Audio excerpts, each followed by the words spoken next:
ಓಂ ಶ್ರೀ ಗುರು ಬಸವಲಿಂಗಾಯ ನಮಃ. ಹೂವಿಲ್ಲದ ಕಂಪು ಹೊನ್ನಿಲ್ಲದ ಬಣ್ಣ, ಹೂವಿಲ್ಲದ ಕಂಪು ಹೊನ್ನಿಲ್ಲದ ಬಣ್ಣ, ಕಳೆಯಿಲ್ಲದ ಚಂದ್ರನ ಪರಿಯಂತೆ ಶಿವಯೋಗ. ಹೂವಿಲ್ಲದ ಕಂಪು ಹೊನ್ನಿಲ್ಲದ ಬಣ್ಣ, ಕಾಲಿಲ್ಲದ ನಾಡೆ ಕಣ್ಣಿಲ್ಲದ ನೋಟ, ಹಾಲಿಲ್ಲದ ತುಪ್ಪದ ಪರಿನೋಡ, ಕಾಲಿಲ್ಲದ ನಾಡೆ ಕಣ್ಣಿಲ್ಲದ ನೋಟ, ಹಾಲಿಲ್ಲದ ತುಪ್ಪದ ಪರಿನೋಡ, ನಾಲಗೆ ಇಲ್ಲದ ರುಚಿ ಕಿವಿಯಲ್ಲಿ ಕೇಳದೆ, ನಾಲಗೆ ಇಲ್ಲದ ರುಚಿ ಕಿವಿಯಲ್ಲಿ ಕೇಳದೆ, ಹೇಳುವ ಪರಿ ಶಿವಯೋಗ ಶಿವಯೋಗ. ಹೂವಿಲ್ಲದ ಕಂಪು ಹೊನ್ನಿಲ್ಲದ ಬಣ್ಣ. ಓಂ ಶ್ರೀ ಗುರು ಬಸವಲಿಂಗಾಯ ನಮಃ. ಸರ್ವರಿಗೂ ಶರಣ ಶರಣ. ಭಕ್ತಿ ಸುಭಾಷಯ ನುಡಿಯನು ನುಡಿವೆ, ನುಡಿದಂತೆ ನಡೆವೆ. ಭಕ್ತಿ ಸುಭಾಷಯ ನುಡಿಯನು ನುಡಿವೆ, ನುಡಿದಂತೆ ನಡೆವೆ. ಭಕ್ತಿ ಸುಭಾಷಯ ನುಡಿಯನು ನುಡಿವೆ, ನುಡಿದಂತೆ ನಡೆವೆ. ನಡೆಯೊಳಗೆ ನುಡಿಯ ಪೂರೈಸುವೆ, ನಡೆಯೊಳಗೆ ನುಡಿಯ ಪೂರೈಸುವೆ.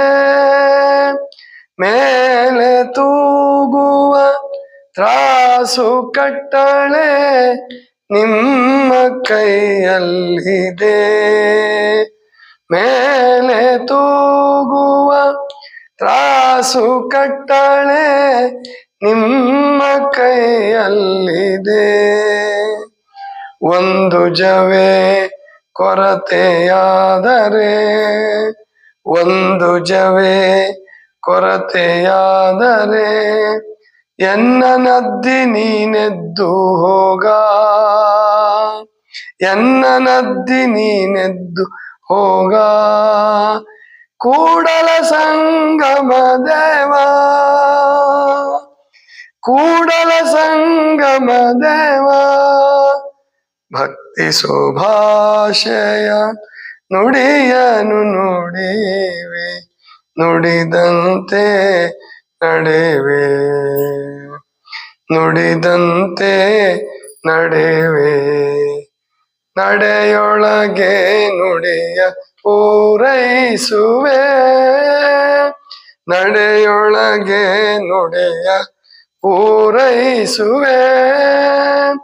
ಮೇಲೆ ತೂಗುವ ತ್ರಾಸು ಕಟ್ಟಳೆ ನಿಮ್ಮ ಕೈಯಲ್ಲಿದೆ.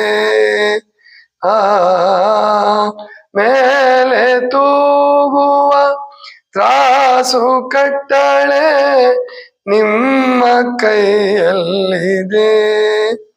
ಒಂದು ಜವೆ ಕೊರತೆಯಾದರೆ, ಒಂದು ಜವೆ ಕೊರತೆಯಾದರೆ,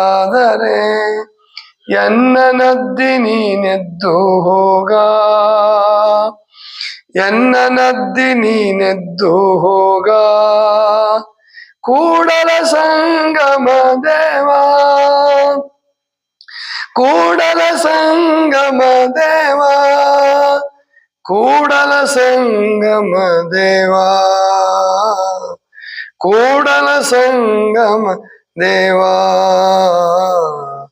ಭಕ್ತಿ ಸುಭಾಷಯ ನುಡಿಯ ನುಡಿವೆ, ನುಡಿದಂತೆ ನಡೆವೆ, ನುಡಿದಂತೆ ನಡೆವೆ, ನುಡಿದಂತೆ ನಡೆವೆ, ನುಡಿದಂತೆ ನಡೆವೆ. ಇದು ನಿಮ್ಮೆಲ್ಲರಿಗೂ ಗೊತ್ತಿರೋ ಹಾಗೆ ಬಸವಣ್ಣನವರ ಒಂದು ವಿಶೇಷವಾದಂತಹ ವಚನ. ಭಕ್ತಿ ಸುಭಾಷೆಯ ನುಡಿಯನ್ನು ನುಡಿವೆ, ನುಡಿದಂತೆ ನಡೆವೆ. ನಡೆಯೊಳಗೆ ನುಡಿಯ ಪೂರೈಸುವೆ, ಮೇಲೆ ತೂಗುವ ತ್ರಾಸು ಕಟ್ಟಳೆ ನಿಮ್ಮ ಕೈಯಲ್ಲಿದೆ. ಒಂದು ಜವೆ ಕೊರತೆಯಾದರೆ ಎನ್ನನದ್ದಿ ನೀನೆದ್ದು ಹೋಗ, ಕೂಡಲ ಸಂಗಮ ದೇವ. ಈ ನಡೆ ಮತ್ತು ನುಡಿ ಎರಡನ್ನೂ ಸಮನ್ವಯ ಮಾಡಿಕೊಂಡು ಬದುಕೋದಿದೆಯಲ್ಲ, ಅದು ಬಹಳ ಕಠಿಣವಾದಂತಹ ಸಂಗತಿ. ನಡೆಯಲ್ಲಿ ಚೆನ್ನಾಗಿದ್ದವರು ನುಡಿಯೋದಿಲ್ಲ. ತುಂಬಾ ಸರಳವಾಗಿ, ಸಮಾಧಾನವಾಗಿ, ಶಾಂತಿಯಿಂದ, ಸತ್ಯದಿಂದ ನಡೆಯೋರು ಹೆಚ್ಚು ಮಾತಾಡಲ್ಲ. ಬಹಳ ಚೆನ್ನಾಗಿ ನುಡಿಯೋರು ನಡೆ ಕಡೆ ಗಮನ ಕೊಡಲ್ಲ, ಅಥವಾ ನಡೆಯಕ್ಕೂ ಆಗಲ್ಲ ಅವ್ರಿಗೆ. ಈ ಎರಡರ ನಡುವೆ ಸಮನ್ವಯ ಮಾಡಿಕೊಂಡು ಬದುಕಿದವರು ಶರಣರು. ಸಾಮಾನ್ಯವಾಗಿ ಈಗಲೂ ನಾವು ನೋಡ್ತೀವಿ, ಅಲ್ಲಲ್ಲಿ ಕೆಲವು ಆಶ್ರಮಗಳಲ್ಲಿ, ಮನೆಗಳಲ್ಲೂ ಕೂಡ, ಮನೆಯಲ್ಲೇ ಇದ್ರೂ ಅವರು ಮಹಾ ತಪಸ್ವಿಗಳ ತರ ಬದುಕಿರಬಹುದು. ಹಿಮಾಲಯದಲ್ಲಿದ್ದು ಚಳಿಯಲ್ಲಿ ನಡುಗಿ, ಬಿಸಿಲಲ್ಲಿ ಒಣಗಿ, ಉಪವಾಸ ವನವಾಸ ಮಾಡ್ತಾ ಇರೋರು ಯಾವ ಗದ್ದಲ ಇಲ್ಲದೆ ಸುಮ್ಮನೆ ಇದ್ದಾರೆ. ಅವರು ನುಡಿಯಕ್ಕೆ ಹೋಗಲ್ಲ ಜಾಸ್ತಿ.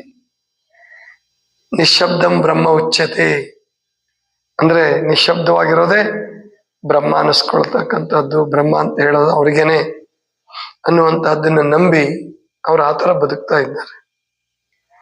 ಇನ್ನು ಕೆಲವರು ಸಂಸಾರದಲ್ಲಿದ್ದು ಕೂಡ ಪರಿಶುದ್ಧವಾದ ಬದುಕು, ಶುದ್ಧವಾದ ನಡೆನುಡಿ ಅಳವಡಿಸ್ಕೊಂಡು ಕಷ್ಟದ ಜೀವನವನ್ನು ನಡೀತಾ ಸರಳವಾಗಿ ಮತ್ತು ಪರಮಾತ್ಮನ ಪ್ರಸಾದವಾಗಿ ಏನ್ ಬಂದಿರ್ತಾರೋ ಅದನ್ನೇ ಸ್ವೀಕರಿಸಿ ಅವರು ಚೆನ್ನಾಗಿ ಬದುಕ್ತಾ ಇದ್ದಾರೆ.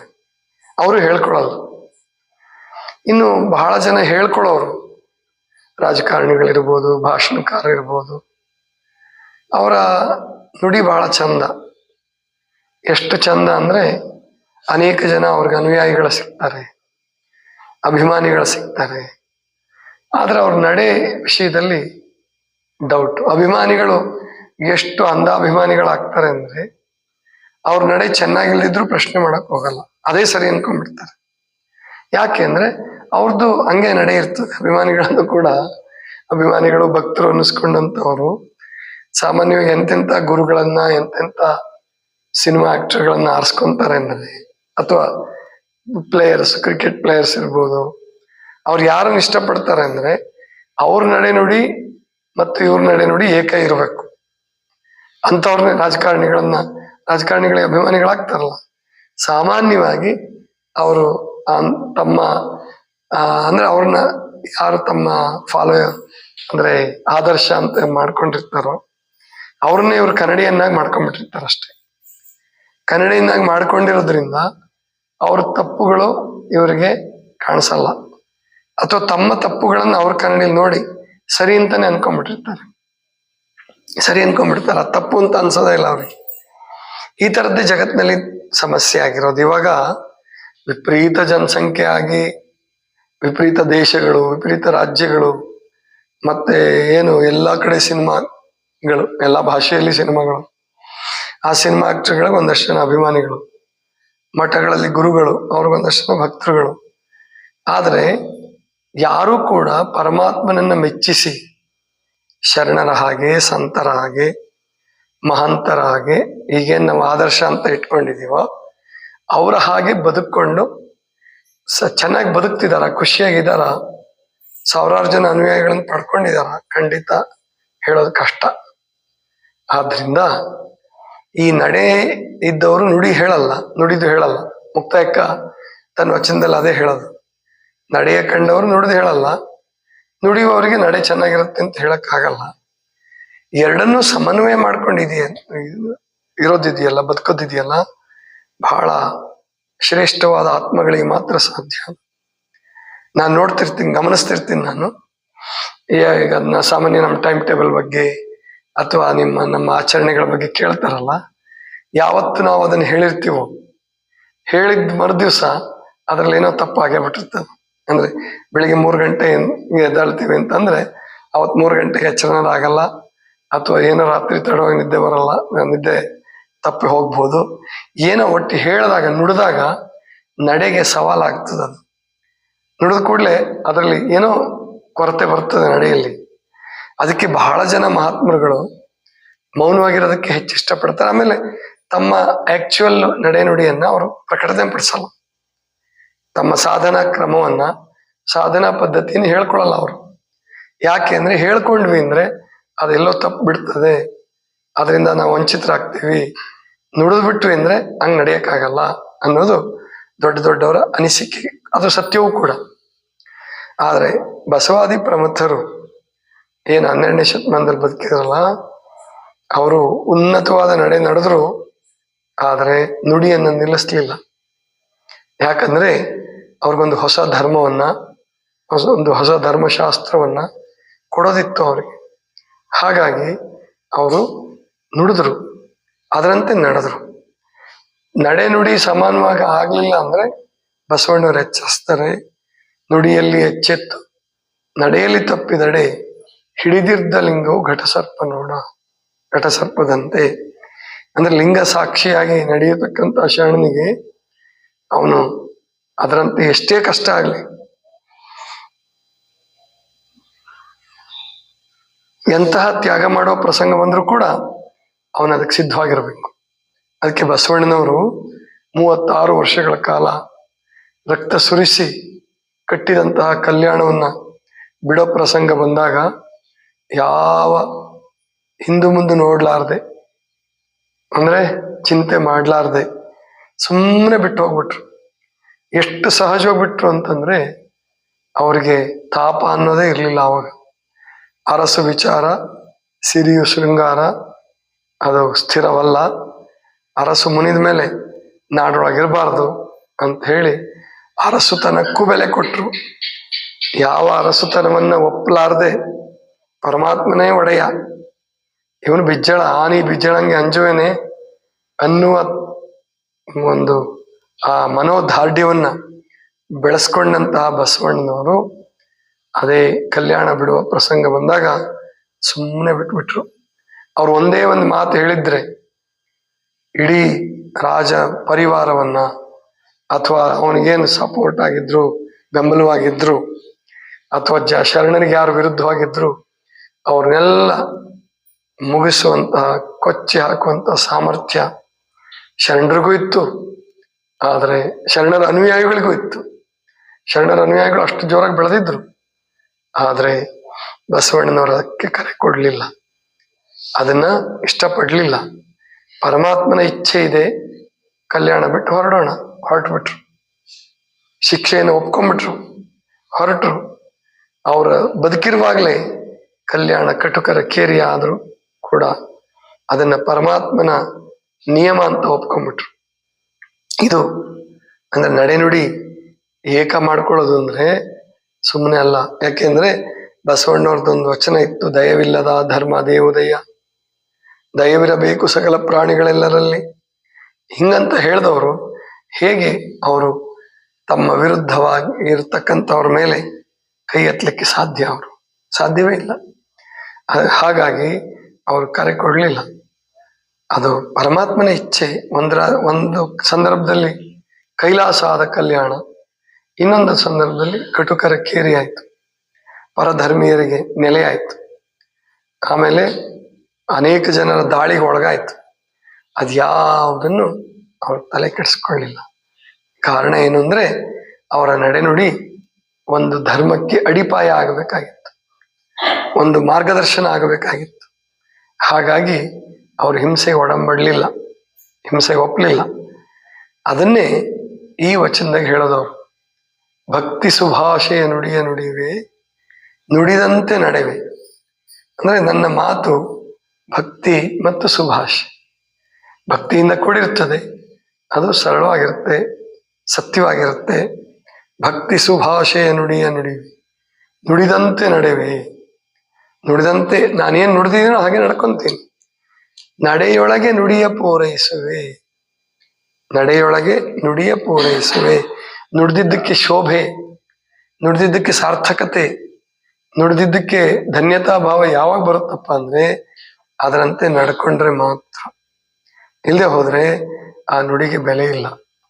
ಬೇಕಾದಷ್ಟು ಮಾತಾಡ್ಬೋದು, ಬೇಕಾದಷ್ಟು ಬರಿಬಹುದು, ಏನ್ ಬರ್ದಿದ್ದಾರೆ ಮಾತಾಡಿದ್ದಾರೆ. ಈಗಂತೂ ಬಿಡಿ, ಯೂಟ್ಯೂಬಲ್ಲಿ ಬೇಕಾದಷ್ಟು ಮಾತಾಡ್ತಾರೆ, ಸಲಹೆ ಕೊಡ್ತಾರೆ, ಸುಮ್ಮನೆ ಸಲಹೆ ಕೊಡ್ತಾರೆ. ಅವ್ರು ಅದನ್ನ ಪ್ರಾಕ್ಟೀಸ್ ಮಾಡಿರ್ತಾರೋ ಬಿಟ್ಟಿರ್ತಾರೋ ಗೊತ್ತಿಲ್ಲ. ನಾವು ಹೇಳ್ಬೇಕಾದ್ರೆ ನಾವು ಅದರಂತೆ ನಡೆದಿರ್ಬೇಕು. ನಾನು ಏನ್ ಹೇಳ್ತೀನೋ ಅದನ್ನಾದ್ರೂ ನಡೆದಿರ್ಬೇಕು. ಕೊನೆ ಪಕ್ಷ ನಾನೇನ್ ಹೇಳ್ತಾ ಇದ್ದೀನೋ ಹಂಗೆ ನಾನು ನಡ್ಕೊಂಡಿರ್ಬೇಕು.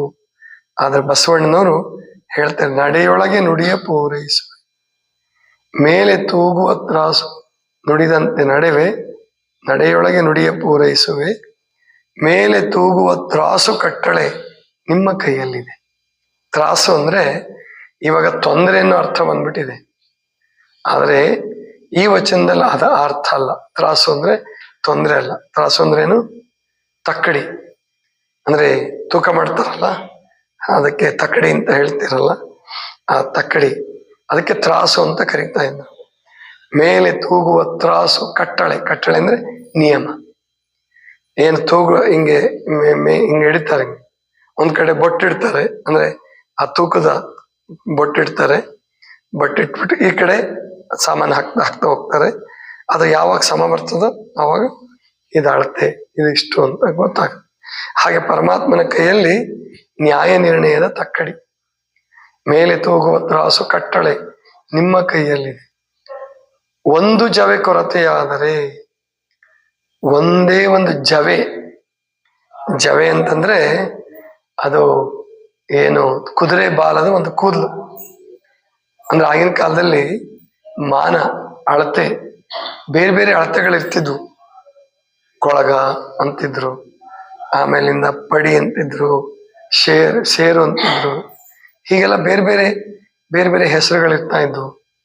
ಅಂಥದ್ರಲ್ಲಿ ಈ ಮೇಲೆ ತೂಗು ತ್ರಾಸಿಗೆ ಒಂದೇ ಒಂದು ಜವೆ, ಜವೆ ಅಂದ್ರೆ ಈ ಕುದುರೆ ಬಾಲದ ಕೂದಲು, ಅದಕ್ಕೆ ಜವೆ ಅಂತ ಕರೀತಾರೆ. ಉದ್ದಕ್ಕಿರುತ್ತೆ. ಈ ಪಿಟೀಲ್ ನುಡಿಸ್ಬೇಕಾದ್ರೆ ಅದನ್ನ ಏನು ಈ ತರ ಕಮಾನ್ ಅಂತ ಕರೀತಾರಲ್ಲ, ಆ ಕಮಾನ್ ಮಾಡಿರೋದು ಕುದುರೆ ಕೂದಲಿನಿಂದನೇ, ಜವೆ. ಒಂದೇ ಒಂದು ಜವೆ ಕೊರತೆ ಆದರೂ ಕೂಡ ಎನ್ನ ನದ್ದಿ ನೀನೆದ್ದು ಹೋಗ. ಅದ್ದಿ ಅಂದ್ರೆ ನಡು ನೀರಿನಲ್ಲಿ ಮುಳುಗಿಸ್ಬಿಡು ಅಂತ. ಅದ್ದೋದಂದ್ರೆ ನೀವು ಬಟ್ಟೆ ಅದ್ದುತ್ತಿದಾರಲ್ಲ, ನೀರೊಳಗಡೆ ಅದ್ದುತ್ತೀರಿ, ಮುಳುಗಿಸ್ತೀರಿ, ಡಿಪ್ ಅಂತ ಹೇಳ್ತಾರೆ ಇಂಗ್ಲಿಷ್, ಡಿಪ್ಪಿಂಗ್. ನನ್ನನ್ನು ಎದ್ಬಿಟ್ಟು ನೀನು ಹೊರಟು ಹೋಗು. ಎನ್ನ ನದ್ದಿ ನೀನೆದ್ದು ಹೋಗ ಕೂಡಲ ಸಂಗಮ ದೇವ. ಅಂದ್ರೆ ಎಂಥ ಕೆಚ್ಚಿರ್ಬೇಕು. ಇದು ಸುಮ್ಮನೆ ಕಾವ್ಯವಾಗಿ ಬಂದಂತಹದ್ದಲ್ಲ. ಇವತ್ತು ಶರಣರ ವಚನಗಳನ್ನ ಯಾಕಪ್ಪ ಇಷ್ಟು ಜನ ಓದ್ತಾರೆ, ಯಾಕೆ ಇಷ್ಟು ಜನ ಹೇಳ್ತಾರೆ, ಕೇಳ್ತಾರೆ, ಪೂಜೆ ಮಾಡ್ತಾರೆ, ಕಾರ್ಯಕ್ರಮ ಮಾಡ್ತಾರೆ? ಯಾಕಪ್ಪ ಅಂತಂದ್ರೆ ಆ ವಚನಗಳು ಅಷ್ಟು ಸರಳವಾಗಿದ್ದಾವೆ, ಜೊತೆಗೆ ಅವರು ಅದರಂತೆ ಬದುಕಿದ್ದಾರೆ. ಸುಮ್ಮನೆ ಕೂತು ಬರೆದಂತಹವಲ್ಲ, ಹಾಗೆ ಬದುಕಿ ಬರೆದಂತಹ ವಚನಗಳು. ಅಂತಹ ಒಂದು ಮುತ್ತಿಗಿಂತ ಬೆಲೆ ಬಾಳ್ತಕ್ಕಂತಹ ವಚನ ಈ ವಚನ. ಭಕ್ತಿ ಸುಭಾಷೆಯ ನುಡಿಯ ನುಡಿವೆ, ನುಡಿದಂತೆ ನಡೆವೆ, ನಡೆಯೊಳಗೆ ನುಡಿಯ ಪೂರೈಸುವೆ. ಇದು ನಾನು ಹಾಡುವಾಗ ಈ ಸಾಲು ಹೇಳಲಿಲ್ಲ ಅಂತ ಕಾಣುತ್ತೆ. ನಡೆಯೊಳಗೆ ನುಡಿಯ ಪೂರೈಸುವೆ, ಮೇಲೆ ತೂಗುವ ತ್ರಾಸು ಕಟ್ಟಳೆ ನಿಮ್ಮ ಕೈಯಲ್ಲಿದೆ. ಒಂದು ಜವೆ ಕೊರತೆಯಾದರೆ ಎನ್ನ ನದ್ದಿ ನೀನೆದ್ದು ಹೋಗ ಕೂಡಲ ಸಂಗಮ ದೇವ. ಇದಿಷ್ಟು ಇವತ್ತಿನ ಚಿಂತನ. ಸರ್ವರಿಗೂ ಶರಣ ಶರಣ.